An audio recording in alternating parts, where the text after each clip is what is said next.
Good morning, everybody. So we're only allowed to sit out there.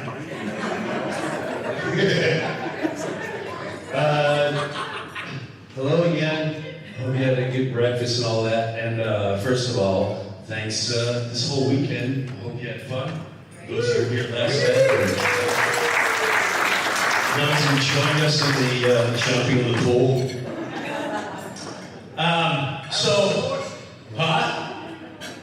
He was me.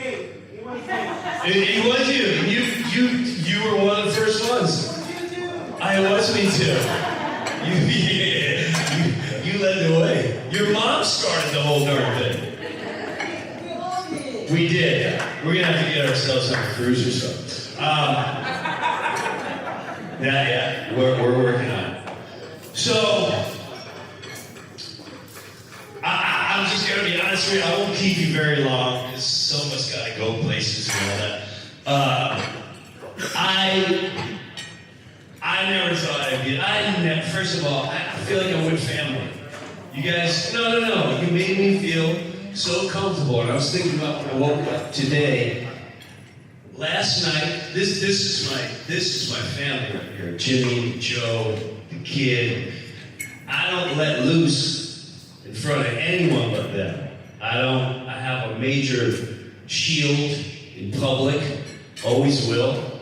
And last night,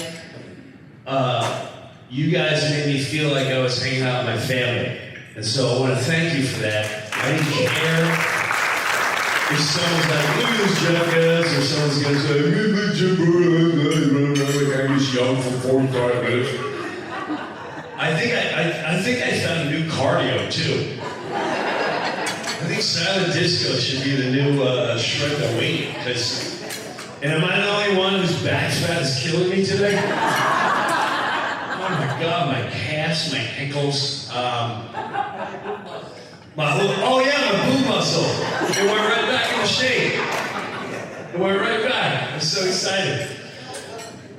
So years ago, I just want to tell you this. For a very long time, and my whole life, I was one of those guys, and I think there's a lot of us that would say, I'm not religious, but a lot of people have that, hey man, I'm not religious, but I feel like something's there, right? I don't like church, I'm not a church guy. If some of you are. Matter of fact, I'm not going to lie to you, someone very close to me,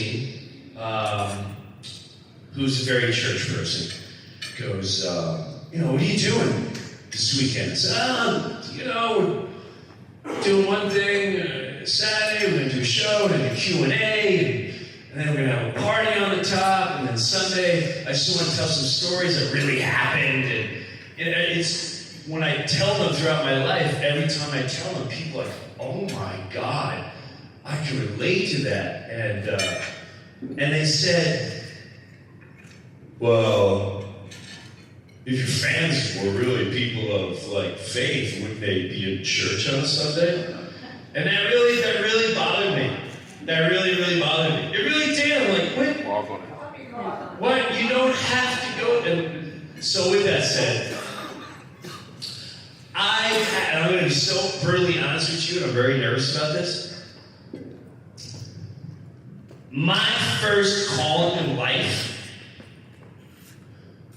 was realizing that I had an gift to make people laugh. And I know that sometimes a lot of comedians will say that, or people say that. But it was a specific moment. And it was someone that was crying really hard, and they just went through a horrible situation, a breakup. And I remember going up to him, and I said, what's the matter? He said, oh yeah, I've been seeing this person for 5 years. I was a teenager, and I went, oh, you just need to laugh. He said, no, that's not time to laugh. And I was on a mission to heal their pain. Not just laugh, heal their pain. And then when I did it, I just remember the look on that human's being fixed. She looked at me like, she would get, I'll never forget, she went, get away from me. I don't know who you are, but you're freaking me out. She said, this is the worst day of my life, and you make me laugh. Really? Get away from me. And the way she was looking at me, it was a weird moment. It was like an inside like, oh, I give you a gift to heal with laughter. It didn't sound like that. It's more demonic.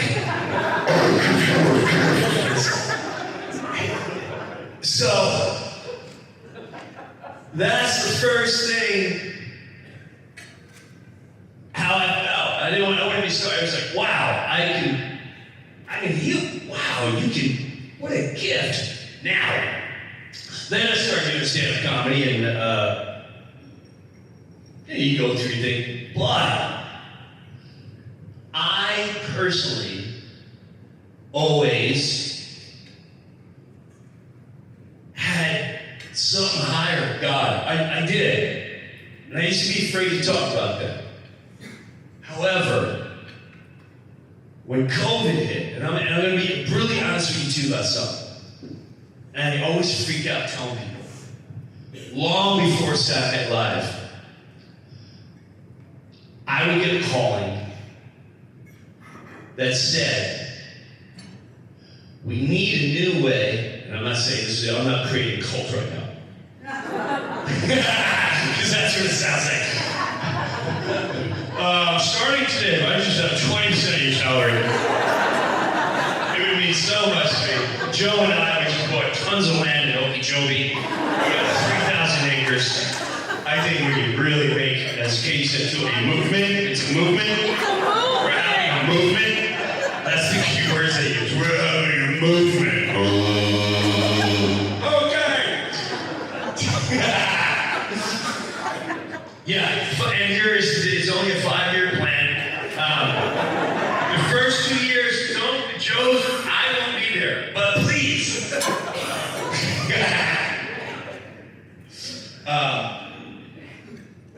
I did have a calling,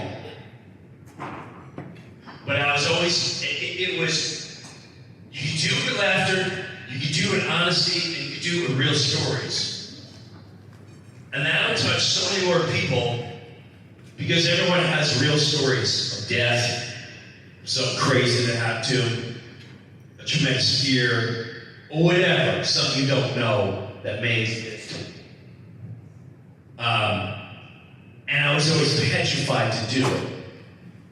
And if you really look at my stand-up, I started trying to put little pieces out there, here and there, because I didn't want people to go, oh!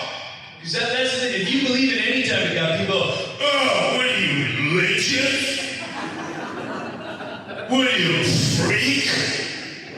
You know, for years it was hard to say, my wife, found Jesus, because people go, oh, God, here comes the Bible. No. Dude, I don't read it. That don't mean I don't believe in it. I can't get through it. Once the V and the thou, I'm like, I can't do this. And then you want to go to church, I just can't do it. I can't. I've tried it. My wife loves some church she goes to in Naples, and the guy's up there 20 minutes. If I can just have some money for a new driveway. I'm like, oh my God. We didn't do the gig yet, and you want money. Let's hear the message, and we'll talk about it. And again, everyone has their own place. So, what was I just saying? How I got that calling, yes. Well, I would tell people on the road certain things that would happen in my lifetime. Even Shaka. Our story's incredible. And COVID hit. We all know what that was like. And I saw the fear. I saw the what I thought was pure evil. And I was afraid. If you look at my Instagram videos back then, I was really waking up every morning. I would go, God, what do you want me to say? how do you want me to say this? Because we need it right now, and it's got to touch people right now. And he would say, just go out in the woods and make videos, and that's what you do. You're funny, dude. What are you waiting for?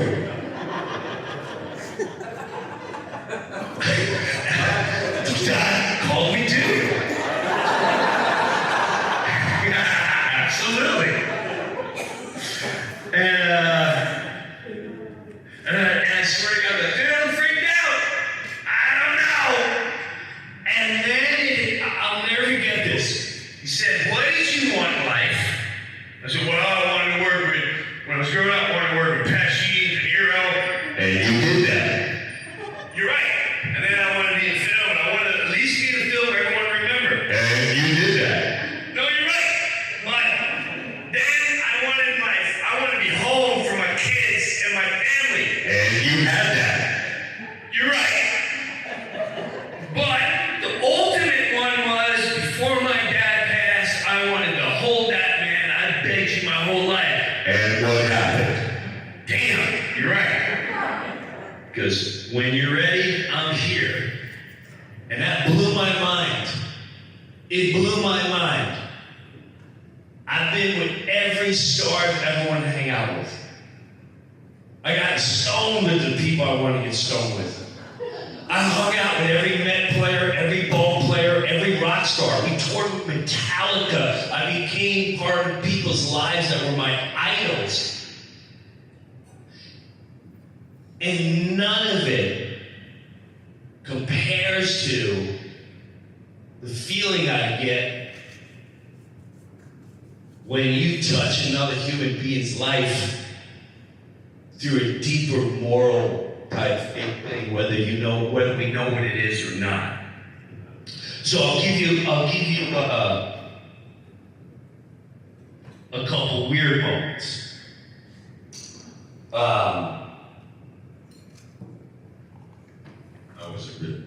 I wasn't really, as you can say, it's kind of off the cuff here.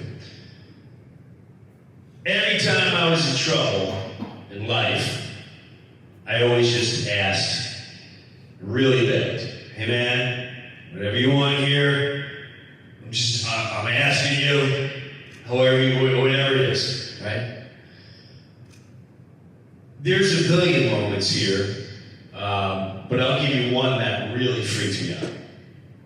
Wife and I where our marriage is coming to a screeching halt. It's after our second child, and for whatever reason, she was having a tough go. Maybe it was postpartum, maybe it was whatever. But it was really bad. And I'm a strong believer. I know people get divorced, but once I'm in, I'm in. I'm in to the end. I'm all about that. Hey, death till we part. We joined a partnership. Let's do this. And I saw broken families.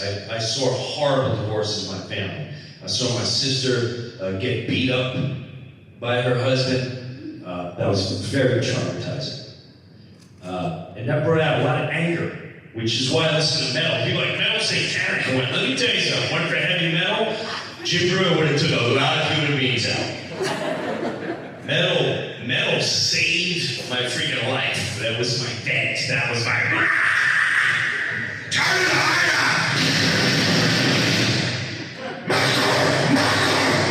Throwing pillows, punching things.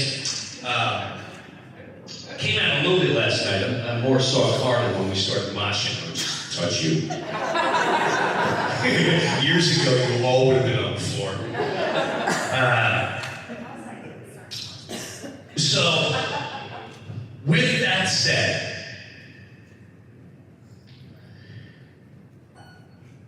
we were done, and I was heartbroken. And she didn't believe in God or anything like that. She's like, how do you believe in God? I was like, how do you not? Look at the stars, man. Look at the kid that was in your belly. It was in water, came out, and now it breathes air. Like, what do you not see? Someone drops a dome, someone drops a deuce, and then grass grows out and feeds. A life cycle just keeps moving on. What a sick design. that blows my mind when you think about it. So, we'd have all these talks. I was like, I had it out. I was moving out. I was going to get a little place so she could find her happiness.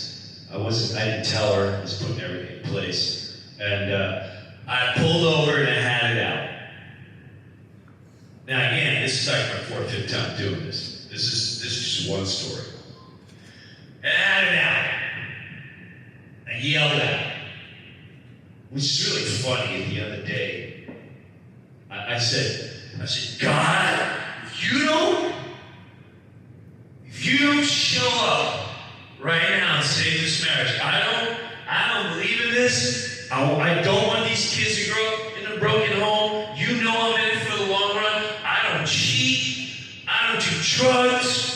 I walk the straight line. You know how hard that was during the XML years.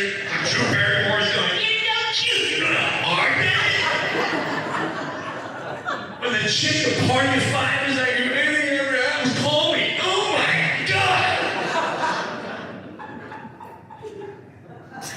You know how hard that was? I said, I never went off on the Breu. If you don't, this is funny, I shouted. I said, if you don't show up, I'm going the other side. That's what I said. I said, I'm going to crush you. I'm getting leather pants. I'm going to be a dirty bird. I'm going to be a marriage wrecker. It is on. I was going to be touring the world. Who's next? And this is crazy, right? And here's the thing. When you ask for those things, we have a visual of what's supposed to happen. Your visual that's your visual. That's not. We keep forgetting this. We are on borrowed time. We keep forgetting and planning. Oh, 5 years we're going to be doing this. In 2 years we're going to be doing that. Those are cute plans. But you don't know. We don't know the plan. So, I'm out and about. The apartment fell through. I was pissed. The guy's like, sorry, man. I had to rent it out quick. And I said, I told you. He's like, well, you waited 6 hours. I'm like, yeah, but I'm just Breuer. I don't care who you are. I need the cash. It was right up the street from my house. So the apartment went through. I was pissed. So I was getting another game plan going. And then I came home, and my wife is, something's going on with her. She's sitting in the living room by herself. She looks like she's crying. And I walk out, I swear I'll never forget. I walked in, I'm like, you all right? And she goes, something happened. I said, what happened? She goes, I was in a coffee shop, and this woman, I don't know who this woman was, but it was a woman behind the counter, and she said, I really want to do this thing for you, and you need to do this. This is very important. You do this. You need to come to my house. Just follow me to my house, right? And I go, so what she did? She was, I followed her. I went, so you meet a woman you never met, and you're just gonna go to their house. This is where, okay. And then what happens? And she says, well, I went up to the house and I went in there and she said, stay here for a second. Wait, you're in the house? She goes, yes, but I trusted it. You okay. And what happened next? She said, let me get my husband on. Oh, damn. And I swear to God, I laughed for a second, and I went, okay, is this the out? This is what you're showing me? I didn't expect it. Save the marriage? Well, we'll save it. Now you think. Now you can go cheat. That's where I went with this. I said, and what happened? She goes, well, then the husband came down with her. And she's hesitating. She goes, I don't know if I should tell you. Like, tell me it's a Bernie ordering leather pants. I'm ready to go, man. I got a tour to do. And she goes, hold like this? No, don't. Don't hold like this. No. Like this? Thank you, Jimbo. Sound guy. Oh yeah, you're way better. Thank you. So the whole time, what you've been hearing? Okay, all right. So I go, what happened? And she goes, they started praying for me. And I tried so hard not to belly laugh. Because it's the last that I'm expecting, like, oh, we went on a bender, and we went out for 6 months, it was crazy, and we got high, and then I'm like, what? We need to try this, save our marriage. I'm like, oh, so she goes, they prayed for me. I wanted to laugh so hard. I said, okay. I said, what are you doing while they're praying? She said, I started crying. And I just never had people love another human being that they didn't know. And I just want to start going to church. I went, oh, God. God. No.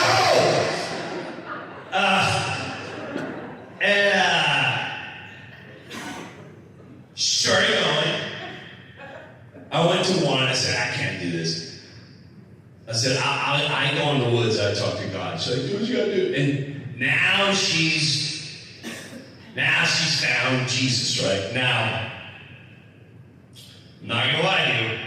It's almost like when someone discovers how to swim. They just want like, hey, you been in the pool?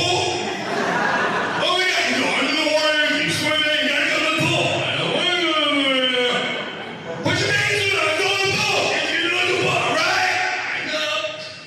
And then everything was, and I'm not gonna lie to you, everything was, once she started with, have you thanked Jesus?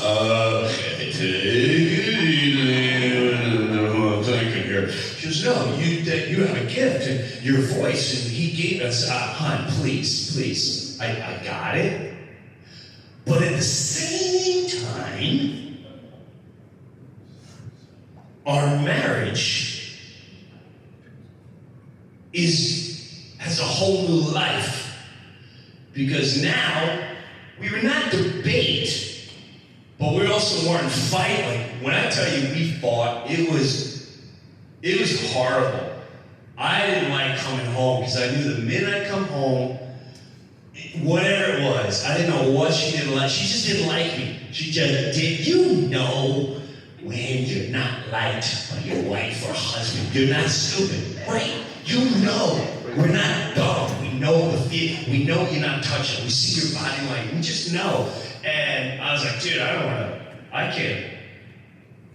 Every time I came home, oh my God, you suck at this, and you suck at that. You do nothing, and this and that. The arguments were gone. And then we debate, we talk, and I was like, who is this? And I was like, I love Jesus, and God is great. Okay. Have you thanked Jesus? They started listening to Christian music. Horrifying. Horrifying. You can't take me. I can't grow up watching Metallica and AC/DC and then 20 minutes of I was lost.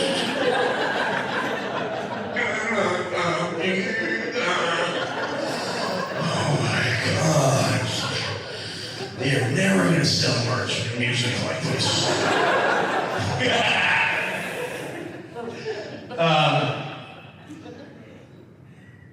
And then the moment that really blew me away, because this was also,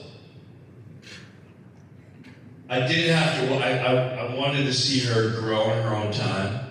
That's what relationships do, they grow. And it was almost 3 months later, and she's rocking it. She's like, God, and the kids, and I feel good about life, and blah, blah, blah. And then 3 months later, something happened. There was a trigger. And she came home, and it was right back to pre-finding the Lord, right? And she comes home, and right away, did you, whatever it was, I don't remember the exact shit. I just remember it was like, yeah, I'm sick and tired, you stopped and the thing. And I was so heartbroken. I was like, wow. So Jesus lasted about 3 weeks. It was a good run. He was better than the vitamins and working out. He did good. And she was like, you stopped. I'm dying. Piece of crap and dang, garbage and everything. And she goes up there. We had it upstairs. She goes upstairs, shut the door. I hear her calling everyone.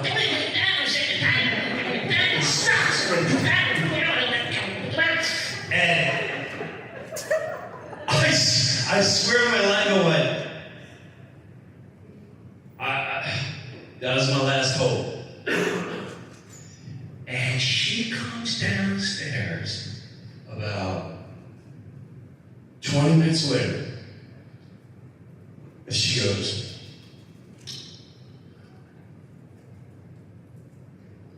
I am so sorry. Now, I know these arguments, they always end with a but. So I'm just sitting there like this. She goes, I'm really sorry. I've had a lot of issues in my life that I'm working with through the Lord. And I really like my group. And I'm so sorry for the way I've been so angry at you for so long. It's not you. You're a great dad and a great husband. I'll go, oh, here comes the button. And she goes, as if you know this, she goes, I'm a work in progress. I said, okay. And she goes, please be patient with me. It's going to take time. It's not you. I'm so sorry. I love you. Will you please just be patient? I don't want to ever lose this. And I love you. Okay, I love you. And she walked away. And I kept waiting. Okay, it's going to happen right before she goes up the stairs. And then she stopped right before the bedroom. And she goes, I'm sorry. I love you. And she went in. That's the only time in my life, under my breath, I went, thank you, Jesus.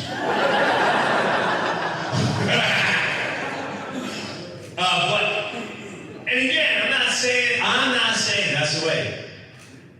And I'm not gonna lie to you, I looked up like, dude,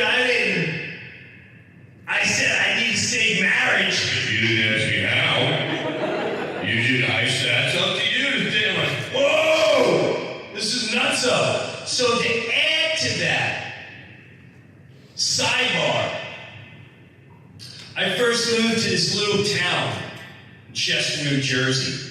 And, I'm off the Saturday Live, that bad. I leave, I don't want anything to do with Hollywood anymore. I want to raise some kids and live in the country. And I went to Sirius Satellite Radio so I could stay home with the children. And that's where me and Shaka and a friend of ours, Larry, we did the radio. I went to Sirius XM before Stern, anyone was there. And I went, I want to do a radio show. I can tell stories, blah, blah, blah. But it was really just about being home. I didn't want my wife alone with these kids too long because they were going to kill her. So I just moved out there. And as you see, as I walk around here, I don't try to go, look at me. I drive a Honda Insight. I grew up blue collar regular guy. I still am that, inside. So I go into this camera shop. Now I know people, when they recognize you, it's like seeing a wild bear in the street. Like, oh my God! Just the camera's walking into the shot. Oh my God, look at it. It's right there. There's a black bear in there. Jim Breuer, the guy from that light, sitting there. And I'll come out and just see people like this. Like it's interesting. So I walk in this little local camera shop, and there's a young girl behind the counter with knockers like I've never seen before. And she sees me, and her eyes are like, blink, blink, blink. She goes over the counter, and she's like, I want to be in Hollywood. And oh my God, I'm moving out to California, and I'd love to pick your brain. And for a split second, you know, the boobs are like, You like this? and those are moments where they say you got a choice. You're either going to make a choice from somewhere that's deeper, or you're going to make a choice with the lust or your self-satisfaction. And the split second right there, I went, my child may be in this position one day, and I'm in a position that I can do whatever I want with this girl. I could have done anything. When I saw how desperate she was to be a star. I saw it in stuff, I've seen it my whole life. I see when people are desperate to be a star, desperate to be number one, desperate to be the CEO. They're desperate for that extra money. It's no different than a hooker and a pimp. The pimp controls a female to sell their soul and their body to go make money for them out of fear. That's powerful. Don't ever underestimate how your mind could be controlled.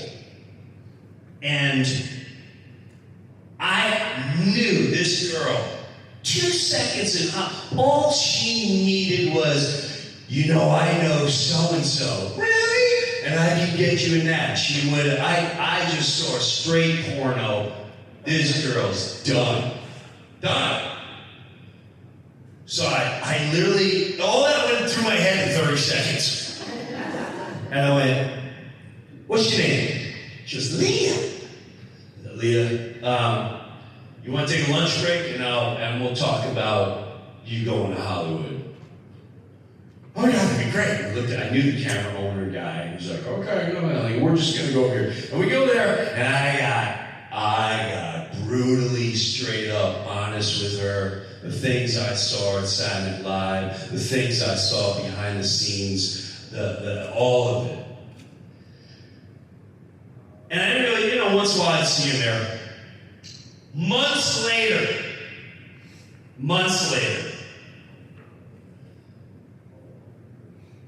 I love coffee shops. So I go, I talk about on the podcast, I go to this coffee shop in New Jersey for 20-something years, and I go there every day. And I go to this coffee shop, and I love talking to older people. A lot of older women would be in there, grandmas, and we'd have little therapy sessions, because back in the day, that's what you did. Therapists years ago were called friends. And nothing against anyone who's a therapist, but years ago, we were friends. We'd all knock on each other's doors because we didn't care about politics. We cared about what's going on in your house. How can we help each other? How can we help you? So, I go in there, and there's this really pretty woman behind the counter. She's older, and she comes from behind the counter, and she goes, oh my God, I know who you are. And I went, okay, thank you. And she goes, may I just give you a hug? Sure. And I'm, she's hugging me, but she's hugging me hard. And I'm like, okay. Go boy, wasn't that funny? And she looks at me, and she goes, you're that guy. Oh, yeah. You're the one. She starts crying. That talked to my daughter in the camera shop. And she starts sobbing, going, you don't understand. My daughter, I've prayed for her my whole life. You don't know the things she's been through, terrible things have happened, and I know if she went to Hollywood, you're the one. She met you at the camera shop. I went, oh, Leah. She goes, yes, it's my daughter. I went, oh my God. She went, oh my God, you're doing amazing. And she's back on track. I went, oh my God, it's great. That's the woman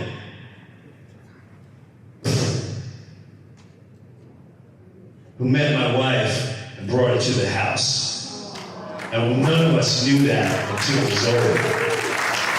What is that? What is that? What is that? And the way, I can be here all day, but I don't want to worry you guys. Death. We'll get it. We won't get into death yet. I want to give you like little winks. Sometimes there's winks in our lives. And maybe that's what it is, maybe it's not. We don't know. My youngest daughter, not my youngest, my oldest daughter, Gabrielle, before she was born, I just like most fathers or parents, I told God, I said, man, if this is a boy, we know we're going to name it, but if it's a girl, I want it to represent an angel. That's what I said. I need a name to represent like an angel, right? So we come up with all these names. One was Angela. Where's Angela? Yeah, one was like Angela, and my wife's like, "That's Italian, dummy. It's not an angel." I go, "I know, but it sounds like an angel." She said, "No, we're not doing it." So she comes to me a couple months later, and she goes, I was talking with someone, and there's this name, Gabriel, and the archangel is Gabrielle, and it's like the message on Gabrielle. I can't stand that name. Gabrielle, Gabby, oh my God, no. So whatever, you didn't pick the name then. So months go by, we have no name for our kid, right? And I talk to God a lot. I know, I'm just being honest. I'm always like, what do you want me to do? How do you do it? What do I name this kid? Show me something. How do I do it? And we have no name for this kid a week before, okay? She brings up Gabrielle one more time. So we're not doing Gabrielle. About a week before the baby is born, I'm telling you, I am not exaggerating the story. It's also just knowing awareness sometimes. Like, what is this? So we lived in New York City. You know, she's pregnant, her belly's out to here, ass, feet are killing her. And we walked to Central Park, and we laid in a field, and she's tired, she's laying in the field. And while she's laying there, she falls asleep. And I'm watching little kids playing the field, and I started imagining names. Don't ask me why.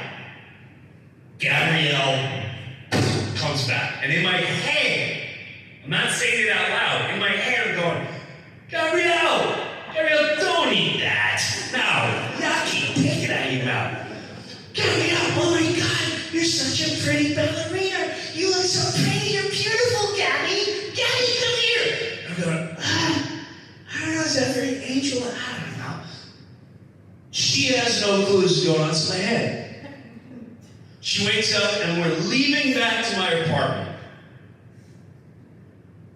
And in New York City Central Park, there's a track where it's people that jog and they walk and all that jazz. And you kind of, I think it was a Sunday morning. No, I was going to say it was like Saturday. So, and all these joggers, so we're trying to get by. And as we're walking, this guy, like, he comes out of nowhere. And he's there's something a little off. Like, he's not homeless, but I'm not scared. I'm not going to have him over for dinner. You know what I mean? And he comes up to me. And he goes right to my wife, and he goes, oh my God, you're having a beautiful girl. And I'm like, yeah, no, we don't know we're having. We don't know what yet. I don't want anything to do with it. I grab my wife's hand, so we don't know what we're having. And he starts walking along with us, and I'm starting to I'm starting to get like, am I gonna have to pop this guy? Am I gonna have to square off on him? I didn't feel like we were being mugged. I just didn't like that he was following. And he was like, he was so pleased. He's like, you're having a little girl. He goes, do you have a name for her yet? And that's when I said, hey man, I told you it's a surprise. And no, we don't. He goes, it's an angel. Why don't you name her Gabrielle? My wife? My wife, and I squeezed his other's hand. Okay, I got it. The hair in the back of my neck, I didn't know I had hair in my ass yet. It stood straight out. My calves were straight out. And he kept saying, he goes, it's a little angel, Gabrielle. That's her name. And I'm telling you, to this day, I still the hair sticking up. And he turns around and he just kind of merges with the crowd. He goes, come back on Sunday, it's gonna be a beautiful day. I was like, what? And then, we had which that kid was, far from an angel coming out. She got stuck for hours. They pulled her out with a suction cup. Her head was all... that's the bit. It's a bit, but it's real. The head was like this. And I'm just looking at this angel with the head. I'm like, I guess we got to name her Gabrielle. And then we can look at that. I look at it. I know where that came from. I know what that existence is. There's people like my father-in-law, just like, so you let a homeless guy name your kid? Like, no, man, you don't think that's deep? Oh, no, there's nothing deep about it. And so how you look at it. And I will tell you this. It's not an easy path. But it's a great path. And I tell you, at that time in my life, Shaka when she found Jesus and God, we had Bible studies in my house, and I'm coming into the garage blasting Hell's Bells by AC/DC. And I would talk with them for hours because I know what I believe, and I know that I'm like, I'm good, all right. We were just talking. It was great. It's phenomenal. But I also I will never forget this. We're going on tour. We were filming the whole thing on the bus. And I'm not saying they did it, but in my head, I had a manager at the time, and right before, he stole money from me. He stole money from a lot of us. And he had some very big guys. He had Chappelle, he had me, he had Tracy Moore. And then once I got Saturday Night Live, I was able to get him back. Like, oh, okay, now that I'm making money, I'm in control. And I look at it now as this energy. I shouldn't use this energy. I went up to him knowing I was going to fire him. I set him up and I said, hey man, I got an idea. I'm going to bring my buddies. They're in a band. We're going to be like a rock and roll comedy tour. I'm going to tell stories. We're going to film the whole damn thing. I'll never forget his face. Remember? Yeah, I know. He goes, oh my, his eyes, it was like Satan. He went, that's the most brilliant thing I've ever heard in my life. I don't think that's ever been done with. I won't say I'm innocent saying, but oh my God, just a bus and I can see, and I'm inside going, oh, can't wait to fight you next week, stupid. And I fired him.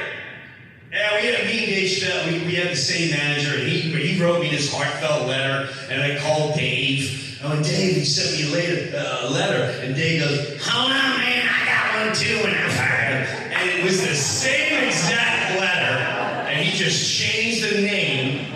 Oh, yeah, Well, we're on the road, and people coming up to us, and I don't want to say, I don't want to blame the guy. I don't think it's fault, but I do believe, in my heart of heart, what really went down. And someone's coming up to me like, hey man, have you seen so-and-so? No. Yeah, he's playing, they got a tour bus and filming every day. You do what we're doing. And I watch HBO launches a show with what the manager took another guy, rock and rolled him out, changed his persona. They filmed the whole thing, and he becomes a star.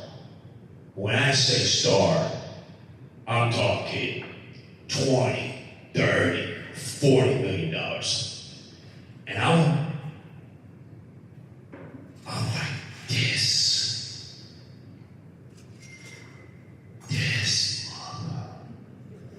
Oh, I'm taking him down. Oh, I'm gonna take him down hard. I got when we met. I got when we said. I've got this guy, how he used to watch my tapes. This kid, and I'm in my basement like a rabid maniac, just going through tapes. And I'll never forget my wife, and now she's all like, oh. She goes, Jim, what are you doing? I went, oh no, I'm taking, he's taking us down. He stole. No, just chill. God has you where he wants you.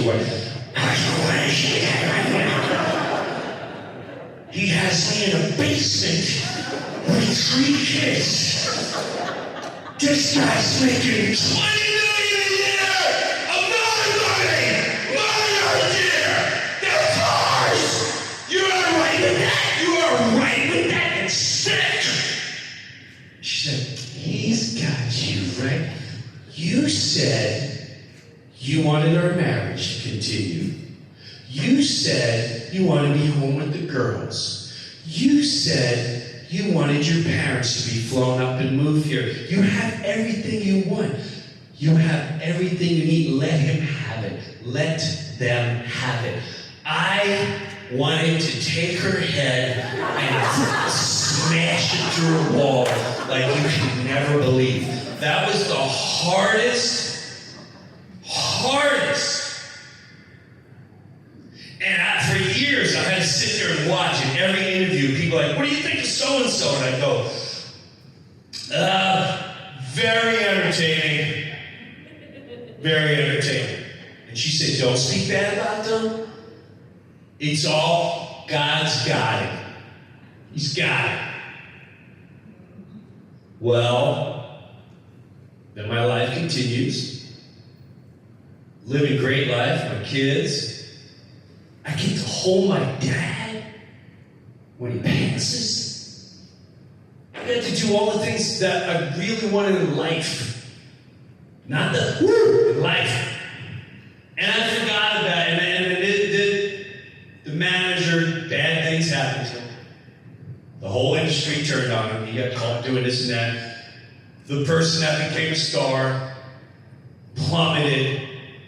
Terrible things happened to him. His family started stealing from him. He started getting bad press. And just plummeted hard. And I kind of forgot about it. And about 8 years ago, I had to go to California to promote something. I remember. And while I was out there, I checked in this little neighborhood hotel, and I said, is there somewhere to eat? And it's 11:30. He goes, hey man, you go up the street, you can walk there. It's a lot of teenagers though. It's kind of a college hangout. I'm like, great, no one's gonna know who I am. That'll be great.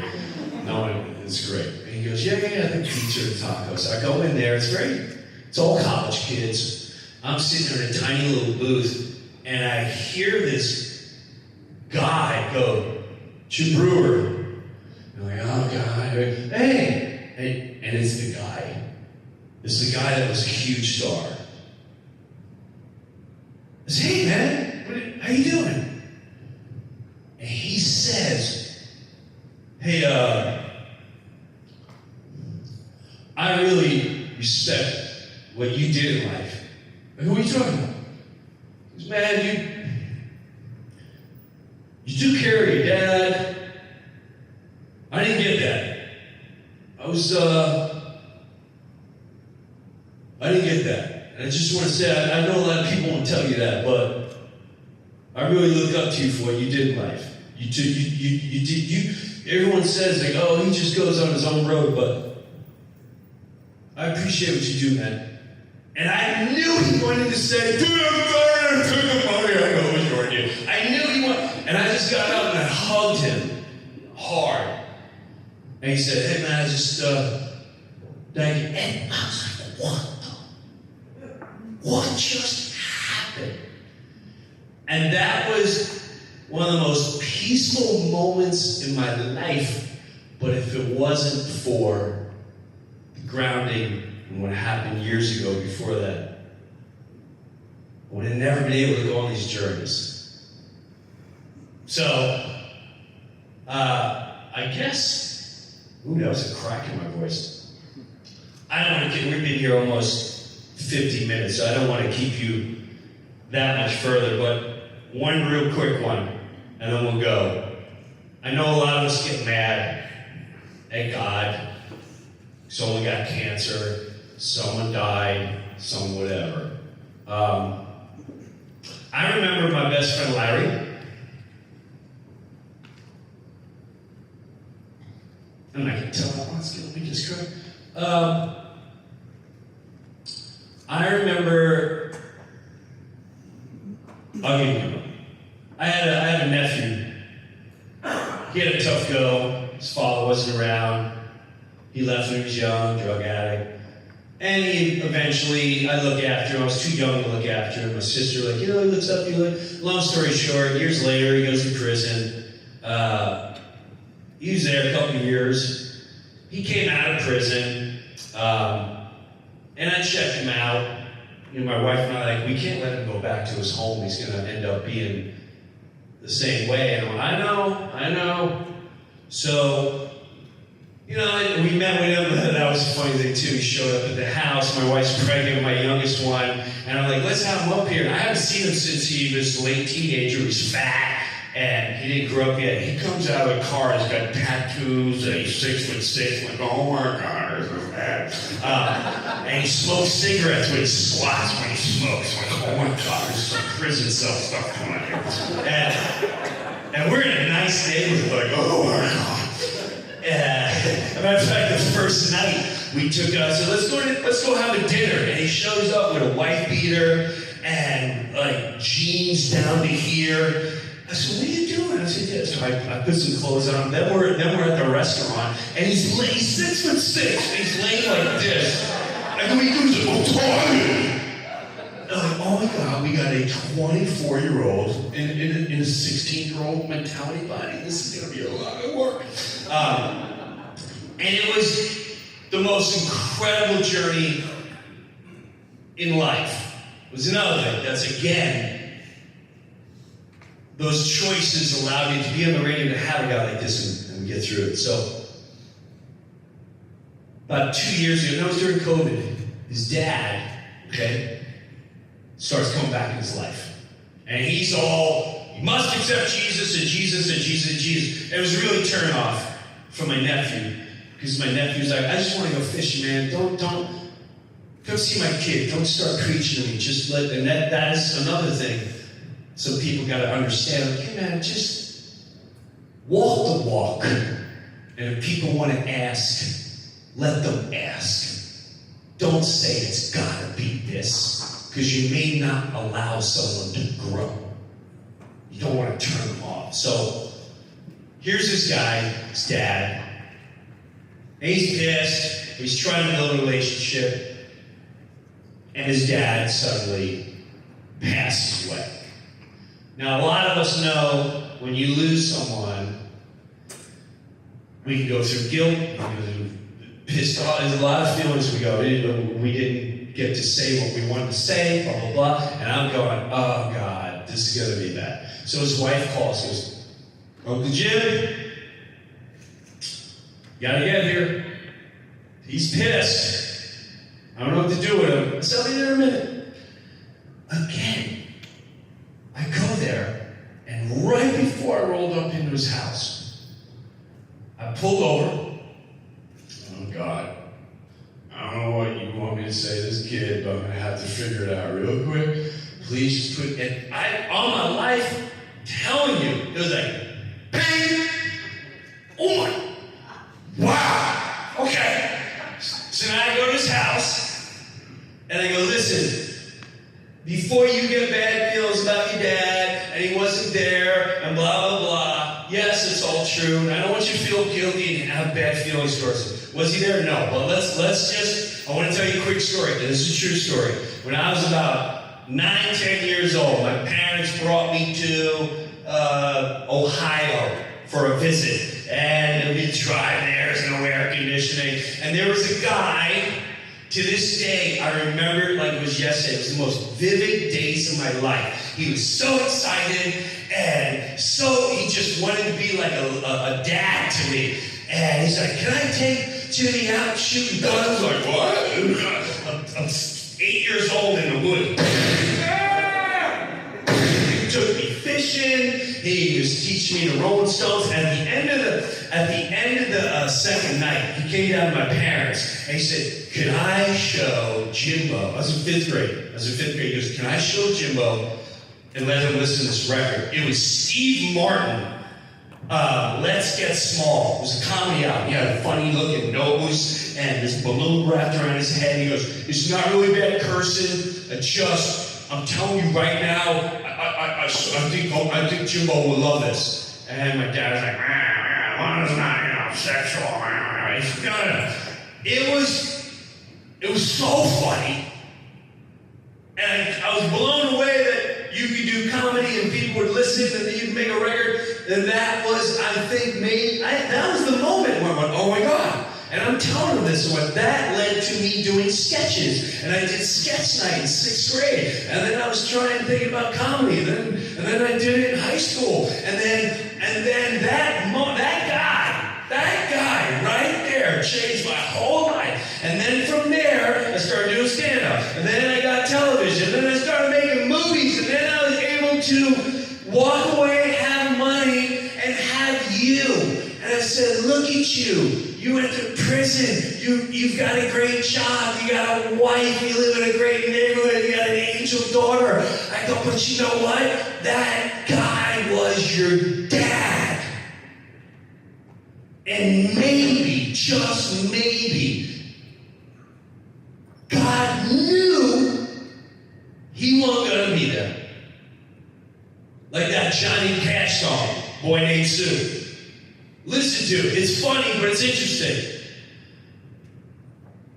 He said, but your dad wasn't there, but I knew I'm going to put that in that kid when he grows up and he sprouts and he stays on the good path.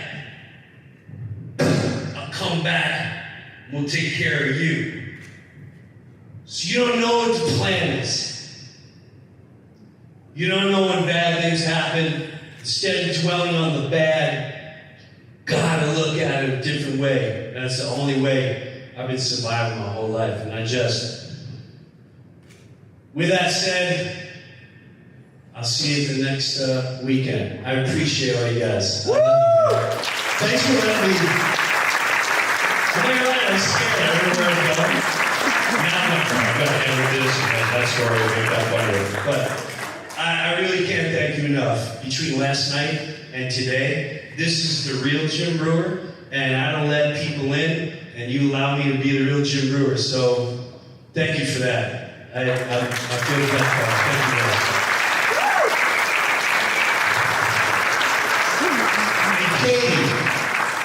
It came incredible from the moment everyone showed up. You did an incredible job. I talked to you. We did a little gig, and Joe Sid came up with this idea a while ago, he's like, dude, bro, it's still weekend, bro.